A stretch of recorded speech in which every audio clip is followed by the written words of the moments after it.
아니죠. 우리는 하나님께서 참되게 받으시는 예배가 영과 진리로 드리는 예배다라는 것을 전제했습니다. 그리고 이것을 나누기 전에 이 영과 진리로 드리는 예배가 어떻게 가능하게 되었는가를 살폈습니다. 즉, 아버지 하나님께 참되게 예배할 수 있는 것이 어떻게 가능해졌는가를 봤다라는 겁니다. 결론적으로 말씀드리면 바로 그리스도의 죽음과 부활이라는 그의 구원의 공로 안에서 가능케 됐다라는 거예요. 구약의 모든 제사는, 즉 이 제사, 예배가 뭡니까?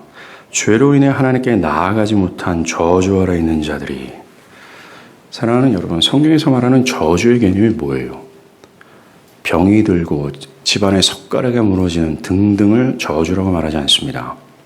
성경에서 말하는 저주는 하나님께 나아가지 못하여 하나님의 얼굴을 배웁지 못하는 것, 하나님과 관계하지 못하는 상태를 저주라고 얘기를 해요. 즉 이렇게 죄로 인해 하나님께 나아가지 못하는 저주 아래 있는 자들이 죄 때문이잖아요.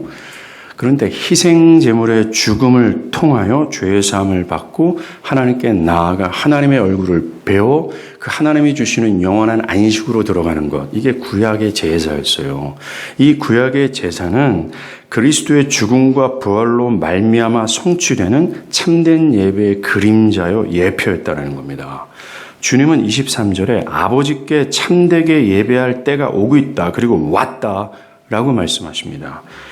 요한복음에서 때가 뭐라 그랬죠? 그리스도의 죽음과 부활이라는 구원의 성취하시는 그 때를 가리키는 거예요. 당신이 십자가에서 구원을 성취할 것을 내다보시며 이제 영과 진리로 예배할 때가 왔다라고 선언하시는 겁니다.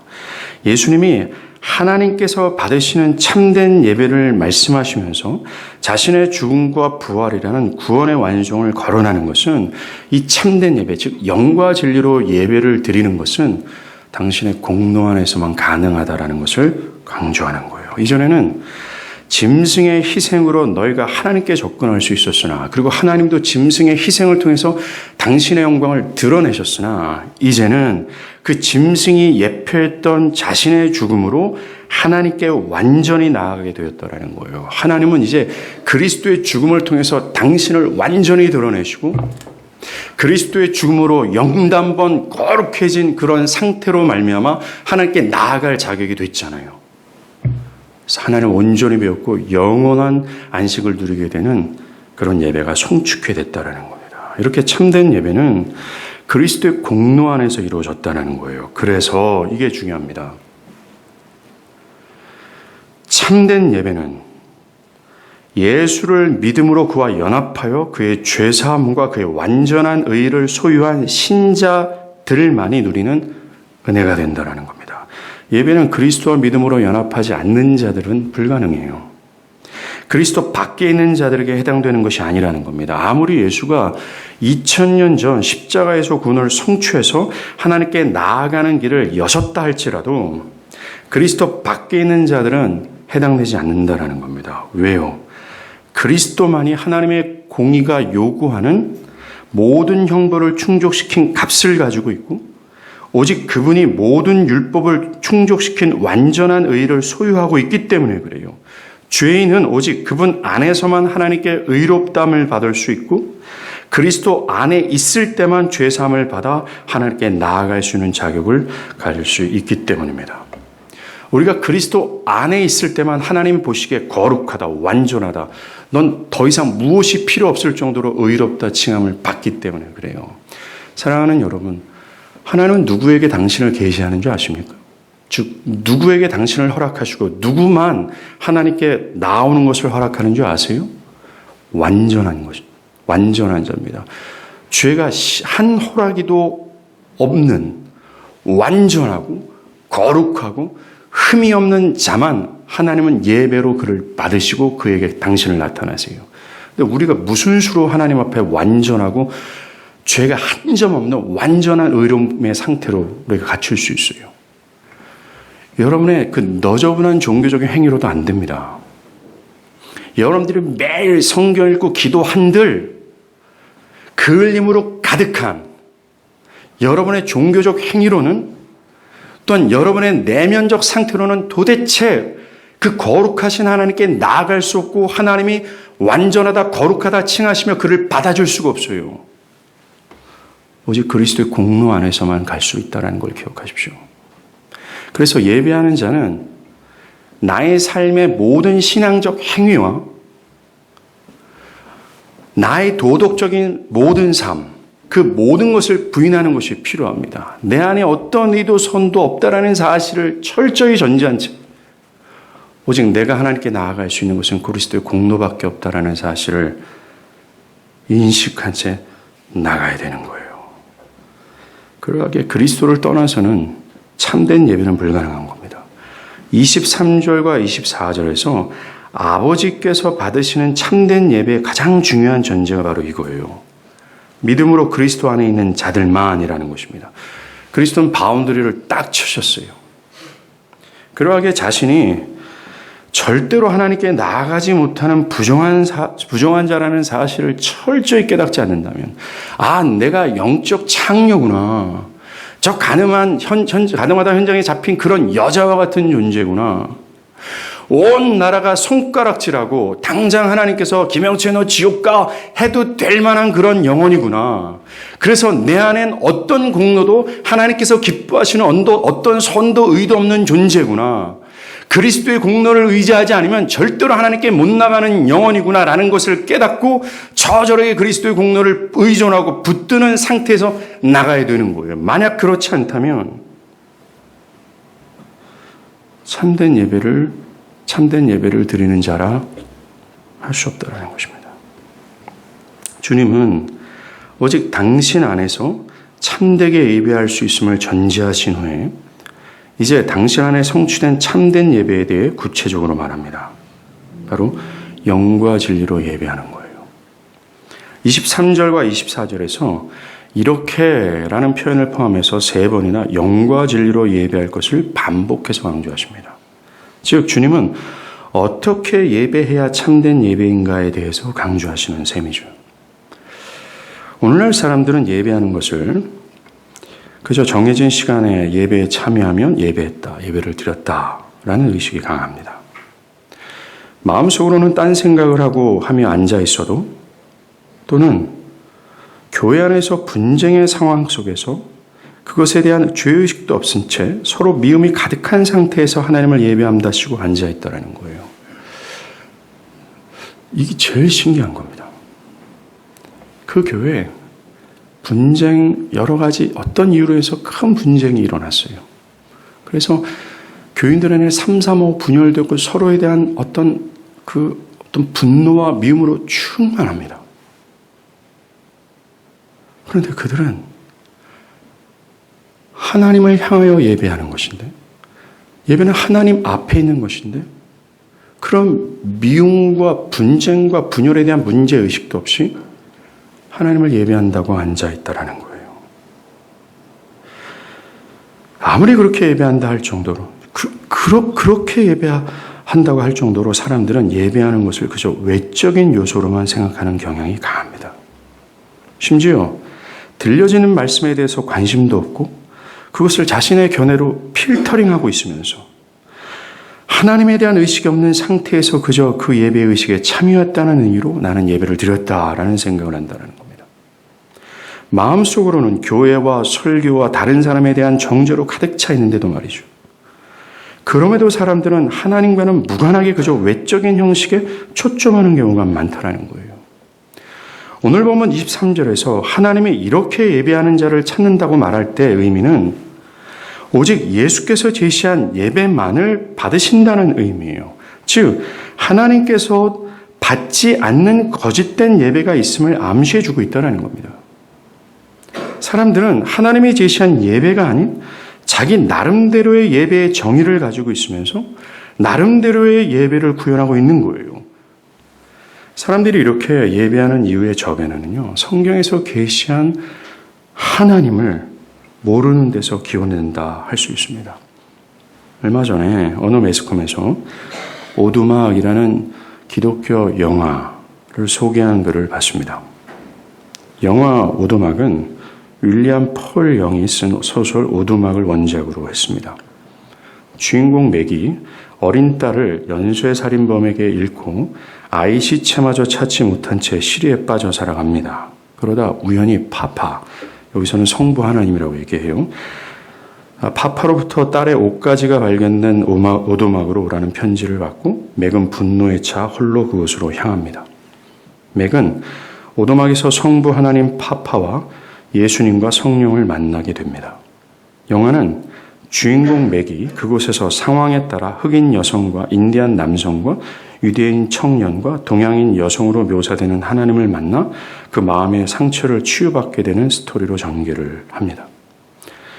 이 영화의 주요 포인트 중 하나가 하나님을 다양한 소수 민족으로 묘사했다는 것을 통해 기독교의 평등과 사랑을 잘 드러냈다라고 주장을 한다는 거죠. 이 영화에선 철저히 하나님은 모성적 본능을 가지고 슬픔에 빠진 주인공을 치유합니다.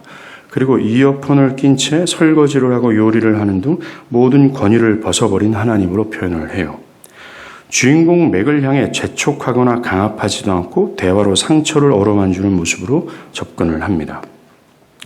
어느 대학 교수는 이 영화에 대해 정말로 이 영화는 하나님을 현대인들의 마음을 사로잡을 수 있는 최적화된 하나님으로 형상화되어 표현했습니다. 라고 평가했습니다. 또 어떤 매체는 기독교인들은 가부장적인 육적 아버지의 모습과 매우 유사한 권위적이고 남성적 이미지를 하나님 그 자체로 생각한다. 이렇게 하나님을 표현한 클리셔, 진부하다는 거죠. 이것과는 달리 오두막, 이 영화입니다. 새로운 시도를 보여준다. 전통적 남성상에서 벗어나 이 시대가 원하는 하나님의 모습을 발견할 수 있다. 기존 하나님의 이미지를 타하려고 했다는 점에서 오두막의 시도는 주목할 만하다라고 평했습니다. 이 영화에 대한 평을 통해서 발견할 수 있는 것은 첫 번째 이거예요. 자신들이 원하는 방향으로 인도하지 않은 하나님은 그것이 성경적이라 할지라도 그런 하나님을 그저 남성적이며 가부장적이며 권위적인 하나님으로 인식하고 있다는 겁니다.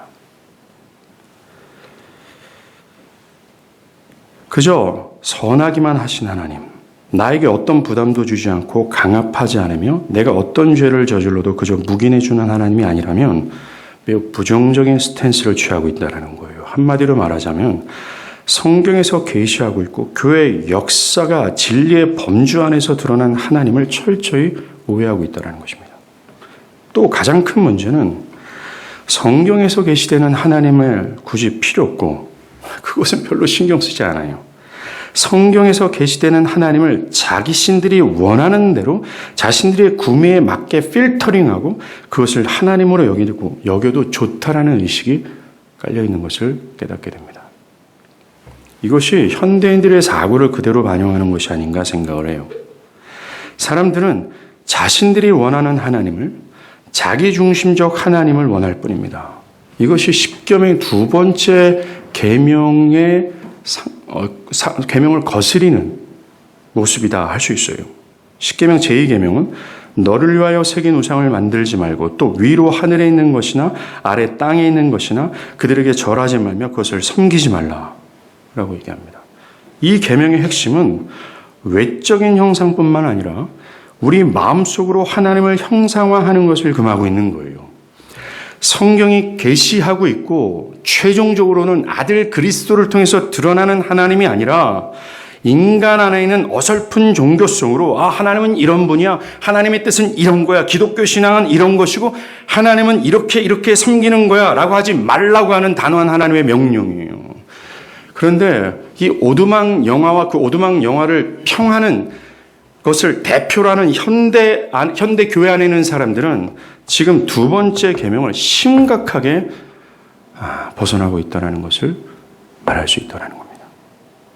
사람들은 예배 시간에 성경에서 계시하는 하나님을 알지 못한 채 앉아 있어요. 그리스도의 죽음과 부활에서 계시되는 하나님의 하나님 되심을 알지 못하고 자신이 자의적으로 어설픈 종교성을 가지고 만든 하나님, 자기의 유익과 영광을 위해 최적화된 하나님을 마음속으로 형상화해서 그 하나님을 그 예배 시간에 예배하고 있다는 겁니다. 그리스도의 구속에 대한 무감각한 상태에서 희한한 종교성으로 이루어진 견해를 가지고 형상화한 우상 숭배를 자아내고 있는 것이 현실이라는 겁니다. 사람들은 하나님에 대한 바른 지식과 하나님의 하나님 되심을 아는 경험적 지식도 없이 그저 교회 안에서 예배한다 쉬고 앉아있으면 자신은 예배한다라고 생각하고 여긴다라는 겁니다. 철저히 그 외적인 요소에 집중하고 있는 거예요. 그 결과 그들의 예배하는 내면 또 예배하는 태도는 매우 경박스럽고 예배를 자기 편의대로 생각할 뿐이라는 겁니다. 한 달에 한 번 정도 교회에서 세운 공적 예배에 참석하면 또는 예배에 매우 무성의한 태도를 가지고 있으면서도 모두가 예배했다라고 생각을 하는 겁니다. 심지어 자기가 원하는 스타일의 예배, 현대 음악이 있고 그 예배가 종교적 정서가 고양되고 있고 등등 자신의 마음에 울림이 있으면 좋은 예배라 할 정도로 참된 예배의 기준을 내가 하나님을 향했는가가 아니라 나에게 좋았는가 나빴는가를 통해서 예배를 평가하고 있다는 겁니다.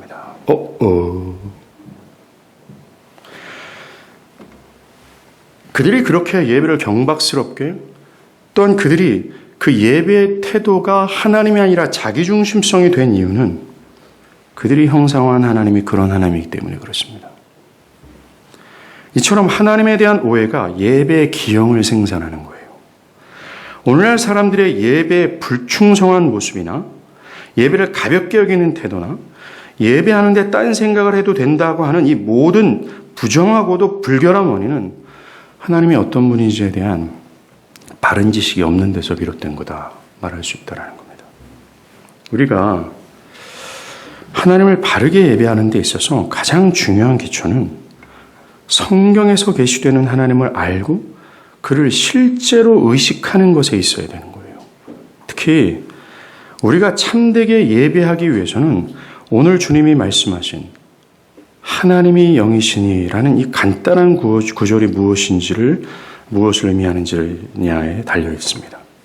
이 구절은 왜 우리가 영과 진리로 예배해야 되는지 그 이유와 근거를 제시합니다. 자, 하나님이 영이시다. 이 표현은 하나님이 어떤 존재인지를 규정하는 표현입니다. 인간이 세상에서 어떤 존재인지를 규정할 때 영이 아니라 육신으로 규정하는 것처럼 말이죠. 예를 들어서 이사야 31장 3절에 애굽은 사람이 아니요 신이 아니며 그들의 말들은 육체요 영이 아니다 라고 하는 거죠. 하나님은 영이시다라는 표현은 하나님이 물질적인 존재가 아니라 영적인 존재임을 말해줍니다. 그래서 십계명에서 하나님은 영적인 존재이시기 때문에 이스라엘 백성에게 어떤 형상으로도 하나님을 형상하면 안 된다라고 말했어요. 왜요? 하나님은 영이시기에 온 우주의 그 어떤 피조물로도 하나님을 드러내고 하나님을 설명할 수 없었기 때문에 그렇습니다. 아까 오두막에서는 흑인 여성으로, 인디안 남성으로, 또는 동양 남성으로 그 어떤 것으로도 우리에게 주어진 이 성경이라는 계시를 통하지 않는 그 어떤 형상으로도 또 어떤 모습으로도 하나님을 설명할 수 없다라는 얘기를 하는 거예요. 또 요한복음 1장 1절에서 18절까지의 말씀처럼 하나님이 영이시다라는 것은 인간과 반대되는 신적 존재로서 눈에 볼 수 없고 하나님이 자신을 계시하기 전에는 인간이 하나님을 이해할 수 없고 알 수 없다는 의미를 가지고 있다는 거예요. 사랑하는 여러분, 지금 제가 방금 말하는 것이 성경에서 매우 중요한 가르침이라는 걸 압니까? 하나님은 영이시기에 우리의 이성과 경험 세계를 통해서 하나님을 알 수 없어요. 하나님이 먼저 나에게 나타나셔야 되며 성령으로 말미암아야 그제서야 비로소 하나님을 알게 되고 하나님을 감지할 수 있게 되는 것입니다. 그렇지 않기 모든 전에는 사실 성경에서 계시하는 하나님이 아니라 엉뚱한 하나님을 내가 형상화해서 그를 경배하는 것이다 말할 수밖에 없다라는 겁니다. 비록 보이지는 않지만 영이신 하나님은 사람을 새롭게 하며 생명을 수여할 수 있는 그분의 능력은 부인할 수 없어요. 중요한 사실은 영이신 하나님이 자신을 계시하기로 결정하셨다는 겁니다. 요한복음 서론에서 말하듯 하나님은 자신의 말씀, 자신의 자기 표현을 보냈어요. 이게 뭐예요? 육신이 된 하나님이라는 겁니다. 예수죠. 이제 육신이 된 그 말씀, 예수로 사람들은 하나님을 아는 것이 가능해졌고 그분이 베푸시는 성령으로 하나님을 진정으로 알 수 있게 된 거예요. 이 성육신하신 말씀이신 예수는 자기 백성에게 성령으로 세례를 베푸시는 분이며 그 백성은 그가 베푸시는 성령으로 세례를 받아야 돼요. 왜요? 그들이 성령으로 나지 아니하면 하나님 나라를 볼 수 없고 결국 하나님을 참되게 예배할 수 없기 때문에 그렇습니다. 이제 우리는 성육신하신 아들을 통해서 하나님을 알 수 있고 하나님을 배울 수 있어요. 여러분들 구약의 제사를 한번 상상해 보세요. 제사장이 이스라엘 모든 백성들의 죄를 대속하는 짐승의 머리에 안수를 하고 그들의 모든 죄를 여기 전가합니다. 그리고 그들이 받아야 될 죄값인 죽임을 이 짐승에게 내려요. 그 짐승은 피를 흘리고 이스라엘 백성들이 지불해야 될 모든 형벌을 대신 받음으로 말미암아 이스라엘 백성들은 죄 없다 하는 백성이 되는 겁니다. 그 죄 사함을 받은 이스라엘 백성들에게 하나님은 당신을 보여주세요. 즉 이스라엘 백성들이 하나님께 나아갈 수 있는 자격이 부여됐다라는 겁니다. 그 죄 사함을 근거로 지성소에 임했다. 나는 여기서 너와 만나겠다고 하는 하나님은 그들에게 당신을 노출하시고 그들은 죄 사함의 결과로 즉 짐승의 죽음으로 노출되는 하나님의 영광을 보고 기뻐했어요. 똑같습니다. 이제 우리는 그리스도를 통하여 나타나는 하나님을 볼 수 있는 겁니다. 그리스도를 통하여 모든 죄가 영단번 해결되어지고 이제는 죄 사함을 받은 당신의 백성들에게 하나님은 당신의 영광을 노출하세요. 그리고 노출된 하나님의 영광을 그 백성들은 보고 놀라 그분께 엎드리는 겁니다. 사랑하는 여러분, 저는 이것을 사변적으로 얘기하는 것이 아니라 실제를 말하는 거예요. 그러하기에 하나님 백성들은 그리스도의 공로를 통하여 나타난 그 하나님의 은혜에 전율하며 나 같은 죄인을 그 영광스러운 하나님께로 인도하고자 자신의 물과 피를 다 소진하면서까지 희생당하신 그리스도에 대해서 무한 감사하며 그 심령 그 깊숙한 곳에서는 마치 용솟음 칠구하는 그 하나님과 그리스도의 은혜에 반응하고 싶어하는 그 용솟음 치는 은혜가 부글거리는 거예요. 그리고 그 가시적 표현이 예배가 되는 겁니다. 이제 우리는 성육신하신 아들 예수를 통해 그리고 그가 베푸시는 성령의 은혜로 하나님을 보고 하나님을 감각하고 그에게 나갈 수 있게 되는 겁니다. 이제 왜 우리가 영과 진리로 예배해야 되는지를 알 수 있어요. 왜냐하면 하나님은 영이시기 때문에 그렇습니다. 하나님은 영이시기에 인간의 눈으로는 또 인간이 가지고 있는 능력으로는 그를 알 수 없고 그에게 나갈 수 없기 때문에 그래요. 영이신 하나님은 우리의 육신과 태어날 때 그대로의 본성으로는 예배할 수 없습니다. 오직 예배하는 자는 영과 진리로 예배를 해야 돼요. 자, 오늘날 많은 사람들이 이 영과 진리로 예배하는 것을 성령과 진리로 예배한다라고 해석하는 경우가 많습니다. 특별히 성경 공부를 어느 정도 하는 사람들이라면 이 영과 진리를 성령과 하나님의 말씀으로 이해하고 해석한다는 겁니다. 더욱이 우리가 보고 있는 성경인 개역 개정판 이전의 번역에서는 이것을 신령과 진정으로 번역되어서 이런 해석을 더욱 지지하도록 했어요.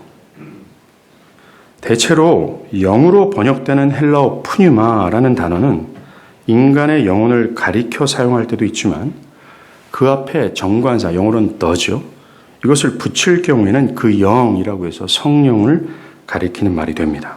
그래서 어떤 사람들은 이 구절에 쓰인 푸뉴마, 이 영을 성령으로 해석을 하는 거죠. 그리고 영과 진리라고 할 때 진리를 헬라어 알레테이아를 계시된 말씀으로 가리키는 진리로 해석해서 성령과 진리를 참된 예배가 갖는 중요한 특징으로 말하기도 합니다. 그건 예수님께서 말씀하신 어떻게 예배해야 참된 예배인가의 답으로 성령과 말씀을 제시한다는 거예요. 그러나 이러한 해석은 요한복음 4장의 문맥의 흐름상 무리스러운 해석입니다. 물론 예배에 있어서 말씀과 성령을 강조하는 것은 신학적으로도 건전하고 성경 여러 곳에서 지지하는 바입니다. 예배하는 자는 반드시 성령의 도우심을 필요해요. 또한 진리가 말하는 하나님과 하나님의 뜻 앞에서 온전히 경배하는 것이 맞습니다. 진리가 없는 예배는 심지어 하나님이 빠진 예배라 할 수 있을 정도로 진리를 바탕으로 하는 예배와 진리가 선포되는 것은 매우 중요합니다. 왜냐하면 하나님은 진리를 통해 당신을 드러내시기 때문에 그래요. 그리고 예배자는 진리를 통해 드러난 하나님을 온전히 예배할 수 있기 때문입니다. 어떤 사람들은 선포되는 진리에 대해서 무관심해요. 그저 예배를 드리는 영적인 무드나 열광적인 찬양에 환호할 뿐입니다. 그리고 그 정도면 충분하게 나는 예배할 수 있다라는 견해를 가지고 있어요. 이것은 예배에 대한 무지입니다. 이처럼 예배에서 성경과 진리는 절대적인 위치에 있어요. 그러나 오늘 본문의 문맥에서는 이러한 해석은 무리가 있습니다. 왜냐하면 먼저 주님과 사마리아 여자와 나눈 대화의 흐름상 성령을 언급하는 것은 자연스럽지 않습니다. 만일 주님이 성령 안에서 예배하게 될 것이다라고 하셨다면 이 사마리아 여자는 무슨 말인지 못 알아들었을 것이 뻔해요. 성령의 오심에 대한 주님의 말씀은요, 공생애 내내 제자들에게 말씀해 줬지만 제자들마저도 이해하기 힘든 사안이었습니다. 제자들도 이해하기 어려운 이야기를 사마리아 여자가 하셨다고는 볼 수 없기에 영을 성령으로 해석하는 것은 무리수가 있어요. 성령 안에서 예배하는 문제는 사도 바울이 나중에 구체적으로 설명을 했습니다. 또한 주님께서 강조하신 것은 자신의 죽음과 부활로 말미암아 온전하고도 참된 예배를 드리게 될 때가 왔다는 것이었어요. 즉 구약에서 짐승의 희생을 의지해서 예배했던 것이 이제는 당신의 죽음과 부활이라는 구속의 공로로 말미암아 온전한 죄사함으로도 하나님께 나아가는 참된 예배가 이제 시작됐음을 강조했습니다. 그러하기에 참된 예배의 특징이 성령 안에서가 아니라 예수의 공로로 말미암은 것이 맞아요. 그런데 갑자기 성령으로 예배하는 것은 흐름상으로 맞지 않습니다. 더욱이 성령 안에서 예배하는 것은 예수의 구원 성취 이후에야 그 사건으로 부가적으로 얘기할 내용입니다. 히브리서 기자는 구약시대와 교회시대의 예배의 차이를 성령 안에서라고 하지 않고 예수 안에서라고 강조했어요. 히브리서 10장 19절입니다. 그러므로 형제들아 우리가 예수의 피를 힘입어 성소에 들어갈 담력을 얻었다. 히브리서 13장 15절 그러므로 우리는 예수로 말미암아 항상 찬송의 제사를 하나님께 드리자. 하나님께 나아감에 있어서 예수의 피로 말미암아 가득케 됨을 말했어요. 예수님은 바로 이 점을 강조하신 겁니다. 오늘 본문에서 영이 성령이 아니라는 결정적인 증거는 이거예요. 아까도 언급한 것처럼 흔히 성령을 가리키는 이 푸뉴마라는 단어를 쓸 때는 그 앞에 정관사 덜을 붙입니다. 근데 여기에는 붙이지 않았어요. 특히 요한복음에선 푸뉴마가 성령을 가리킬 때는 항상 정관사를 붙였습니다. 딱 한 번 예외적인 것이 있는데 요한복음 3장 5절에서 성령의 거듭남에 대해서 말할 때 이 푸뉴마 앞에 정관사를 붙이지 않았습니다. 그러나 그 바로 다음 구절 3장 6절에서는 정관사를 붙여 이 단어를 반복했음으로써 이 영이 성령을 가리키는 사실을 표현했어요. 이거 외에는 푸뉴마에 정관사를 붙이지 않고 성령으로 해석하는 경우는 없습니다. 자, 그렇다면 주님이 말씀하시는 영은 어떤 의미일까요? 이것은 그리스도로 말미암아 아버지께 나아가는 예배자 자신과 관련이 있습니다. 몽고메리 보이스 목사님은 이 영을 이것은 인간의 영이다라고 말했습니다. 또 어떤 주석가는 예배자 자신의 영과 영적인 본성을 말한다라고 했어요. 아더 핑크는 이 영은 육신에 속한 단순한 외적 의식과는 달리 빛으로 밝혀진 정신과 애정이 가득한 마음으로 해석을 했습니다. 또 어떤 이는 인간의 심령으로 해석을 했어요. 이것을 바탕으로 해석을 하면 이 영은 분명히 인간의 마음과 내면을 말하는 게 분명합니다. 그런데 이 내면은 결코 거듭나지 않는 마음, 거듭나지 않는 본성을 가리키지 않는 것이 분명해요. 주님이 말씀하시는 영으로 예배한다 할 때 이 영은 마태복음 5장 3절에서 말하는 심령, 곧 성령의 역사된 상태의 내면을 가리킵니다. 요한복음 3장에서 성령으로 말미암아 거듭나 하나님을 인지하고 감각할 수 있는 내면의 상태를 가리키는 것이 맞아요. 즉 성령으로 말미암아 하나님을 수용할 수 없고 하나님을 감지할 수 없는 이 굳은 마음이 제거되고 새 마음, 즉 모든 하나님의 말씀을 수용하여 하나님을 감지하고 하나님을 인지할 수 있는 내면의 상태가 바로 이 영이라는 겁니다. 이 영은 전적으로 타락한 보편적인 인간이 가질 수 없는 내면입니다. 이 보편적인 인간의 내면과 정신은 결코 하나님을 인지할 수 없고 의식할 수도 없고 하려고 하지도 않아요. 뿐만 아니라 이 아더 핑크가 말하는 것처럼 하나님을 향한 애정에 충만한 마음을 갖기는 불가능합니다. 그들이 갖고 있는 사랑은 그저 하나님이 아닌 자기를 사랑하는 것뿐일 뿐이에요. 심지어 그래서 예배도 다 자기 중심이잖아요. 타락한 사람들은. 하나님을 향했는가? 하나님을 내가 온전히 향했는가? 온전히 하나님을 영화롭게 했는가? 라고 그 예배를 평가하는 것이 아니라 나한테 그 예배가 은혜가 됐는가 안 됐는가를 평가할 정도로 그 하나님을 향하는 예배마저도 자기 중심에 놓여 있을 정도로 자기를 사랑하는 거예요. 타락한 사람들 말입니다.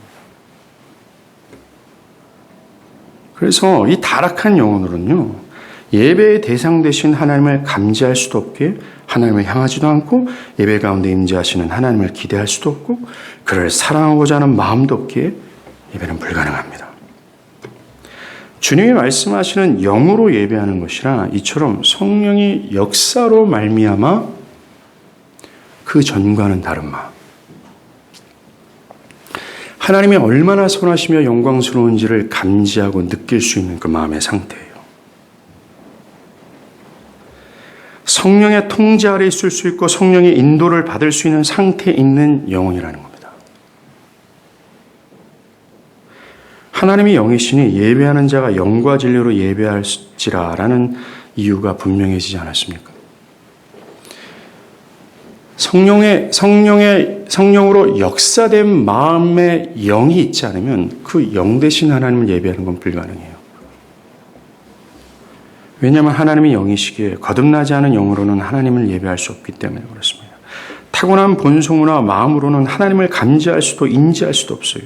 그래서 예배는 불가능한 겁니다. 오직 성령께서 역사하신 마음의 상태를 가지고 있을 때야 비로소 그는 영이신 하나님을 보며 그분의 영광에 압도되어 그분을 감지하고 그분을 경외하며 예배할 수 있게 된다는 거죠. 이처럼 영으로 예배한다는 것은 단순히 마음으로 드리는 예배를 하는 것이 아닙니다. 그냥 정성을 다하면 되지, 마음을 다하면 되지. 하나님은 그런 예배를 안 받으세요. 또한 그런 상태로는 하나님께 나아갈 수 없습니다. 영이에요.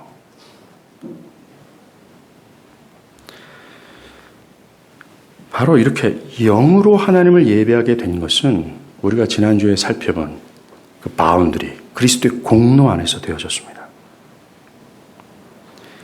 그리스도의 공로 안에서 열려진 예배의 특징이에요. 그리스도께서 믿는 자들에게 베푸신 성령으로 말미암아 영이 됐잖아요. 아더 핑크가 말한 것처럼 하나님에 대해 밝히 하는 정신과 그를 사랑하는 마음이 가득한 마음의 상태로 하나님께 드리는 예배라는 겁니다. 참된 예배가. 영으로 예배한다는 것은 영혼이 그런 조건을 갖추고 나아가는 것을 말하는 거예요. 자, 여러분께 여쭤볼게요. 여러분은 영으로 예배합니까? 즉 성령이 역사된 내면, 하나님의 영광을 보고 하나님의 영광에 압도돼요. 그분이 어떠한 문제를 감지하고 인지하는 상태에서 그 하나님을 향한 애정으로 충만한 상태에서 예배를 드립니까? 그런 조건을 갖추고 은혜의 하나님께 나아가라고 주님 말하는 겁니다. 영으로 예배할 수 없고 더 중요한 것은 하나님을 감지할 수도 인지할 수도 없기에 그런 예배는 무의미해요. 형식적일 수밖에 없다는 겁니다. 사랑하는 여러분, 왜 사람들이 기독교 예배를 따분하게 여기는 줄 아십니까? 앉아있는 고객이 뭔가 예배를 집중하도록 수많은 장치와 방식과 형식과 방법을 동원해야 겨우 하나님을 예배하게 할 정도로 사람들이 그 예배에 집중하지 못하는 이유가 뭔지 아십니까?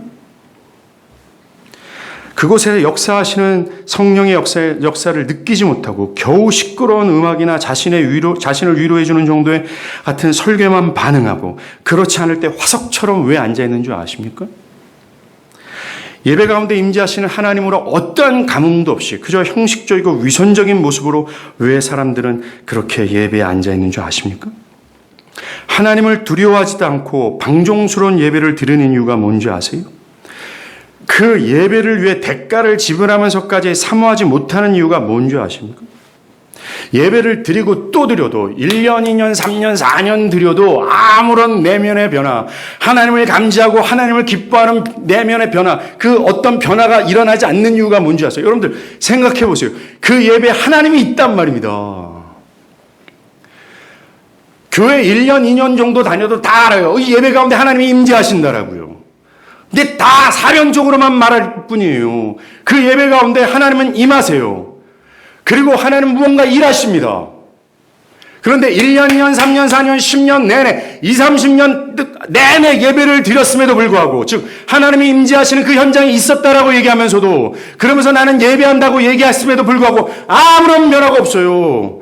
하나님을 즉 하나님을 의식하고 하나님을 인식하는 그 어떤 것도 없어요. 그 삶과 내면은 그대로입니다. Why? 영이 없기 때문에 그렇습니다.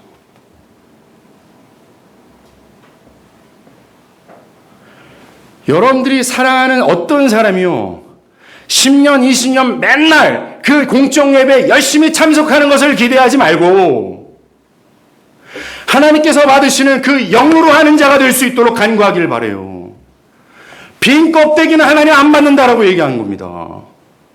성경에서 계시된 그 아들을 십자가에서 죽이시면서까지 당신을 계시하신 하나님을 바르게 알고 인지할 수 있는 자들, 그래서 하나님을 향해서 애정이 넘치는 마음으로 그 하나님을 배웠고 하나님께서 주시는 영원한 안식을 누리고 만끽하기를 바라는 심령으로 드리는 자, 그런 조건 안에 있는 자들 하나님께서 받으신다고 말하잖아요. 영으로 예배하지 않고 맨날 외적인 요소에만 관심을 그냥 따분하게 앉아있는 겁니다. 예배 시간에 이후에 있을 그 어떤 것에만 관심이 있는 거예요. 사람을 만나러 오는 목적밖에 없다라는 겁니다.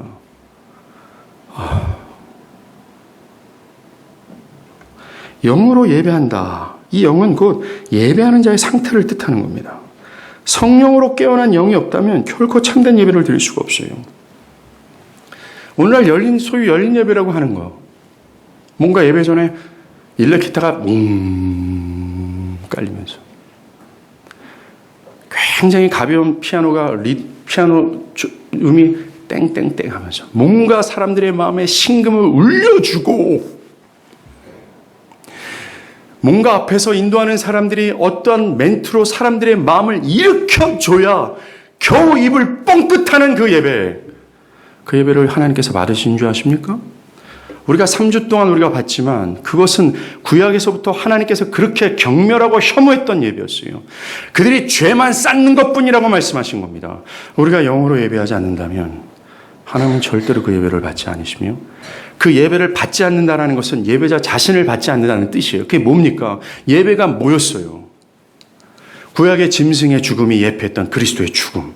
그리스도의 죽음으로 말미암아 죄사함을 받아 하나님이 너 의롭다, 완전하다, 더 이상 무엇이 필요 없을 정도로 너는 아름다워 라고 평가하여 그를 받아주신 것이 예배의 진정한 의미잖아요. 근데 그 예배를 받지 않았다는 것은 예배자를 받지 않았다는 뜻이고, 그가 여전히 그리스도의 공로로 죄사함을 받지 않았다는 뜻이고, 하나님께서 의롭다 여김을 받지 않았다는 뜻이에요. 여전히 그는 하나님의 형벌과 진노 아래에 있다는 겁니다. 사랑하는 여러분들이 드리는 예배를 통해서 여러분과 하나님과 관계가 어떠한 상태인지를 드러낸다고 지난주에 언급했잖아요. 맞아요. 하나님께서 받지 않은 예배, 이건 무서운 말입니다. 현대말로 적용을 하면 예배가 따분하고 그것을 대하는 태도가 방종스럽고, 또한 예배 가운데 임하시는 하나님을 느끼지 못하며 그를 예배하고자 하는 열의도 없는 자가 오늘 본문에서 말하는 영의 상태가 아니면 멸망의 상태에 있다는 겁니다. 그래서 아더 핑크는 예배는 구속받은 사람의 행위다. 이스라엘 백성은 애굽에서 여호와께 예배하지 않았다. 그들은 단지 거기서 탄식하고 부르짖으며 고통스러워했을 뿐이다. 이스라엘 백성은 홍해를 건넌 후에야 비로소 예배를 드렸다.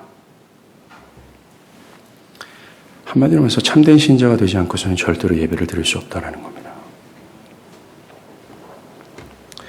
또 영과 진리로 예배라 할 때 이 진리로 예배하는 것을 알아야 합니다.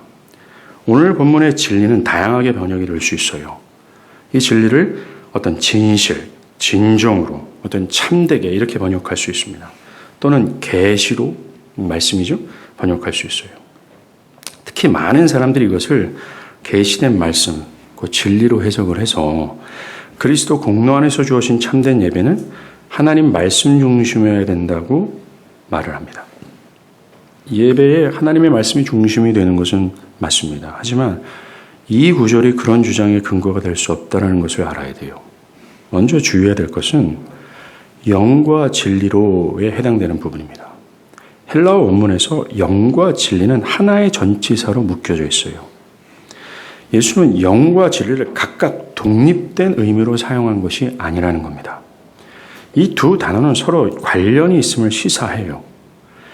영으로 예배하는 것과 관련이 있고 이 진리를 영으로 예배하는 것을 보완하는 의도를 담고 사용하고 있다는 겁니다. 이겁니다. 그리스도의 구속의 공로 안에서 성령으로 변화된 영으로 영이신 하나님을 진리로, 진정으로 예배하라는 뜻이에요. 즉 진리라는 것은 독립된 의미가 아니라 앞에서 우리가 설명한 모든 것의 종합입니다.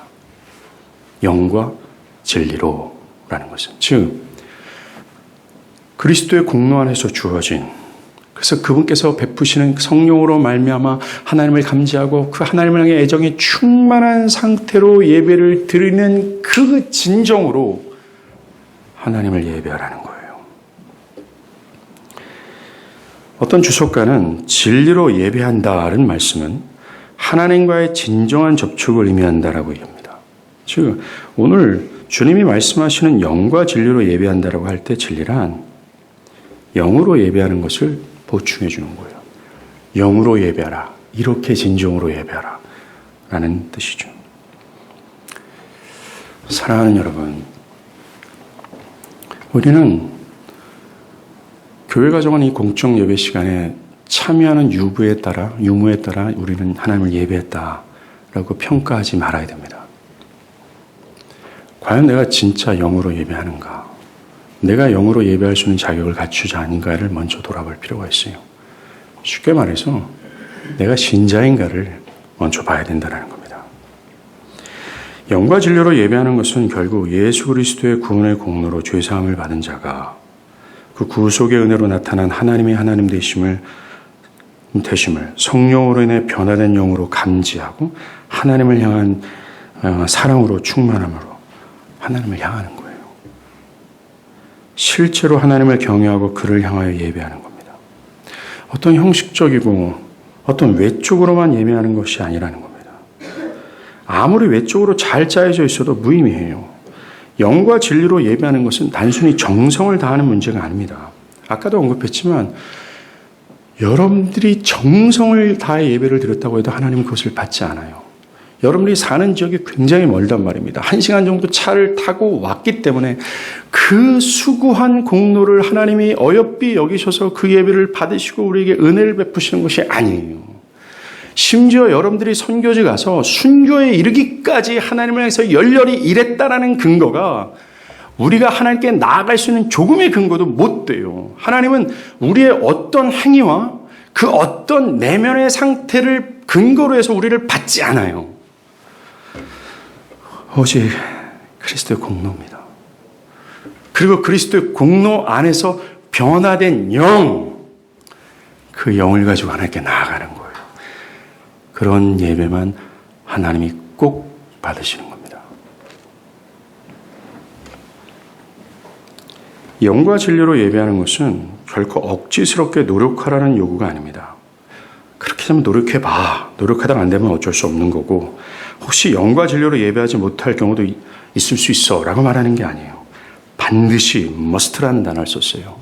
영과 진리로 예배해야 된다는 겁니다. 영과 진리로 예배하기 위해서 우리는 참된 믿음으로 그리스도와 연합하여 그의 공로 안에 있어야 돼요. 이것은 그저 법적 선언만이 아니라 실제화되는 겁니다. 예배할 때 그 속의 은혜에 대한 벅참이 나에게 있어야 되는 거예요. 그리고 영이신 하나님을 영으로 인지하는 가운데 하나님을 예배해야 되는 겁니다. 그리고 주어지는 모든 예배 때마다 이 두 가지 사실을 상기하며 진정으로 이 두 가지 사안을 가지고 진정으로 예배를 드려야 됩니다. 만약 여러분이 그렇게 예배한다면 하나님은 온 우주의 피조물 중 여러분들을 가장 아름답다, 의롭다 평가할 겁니다.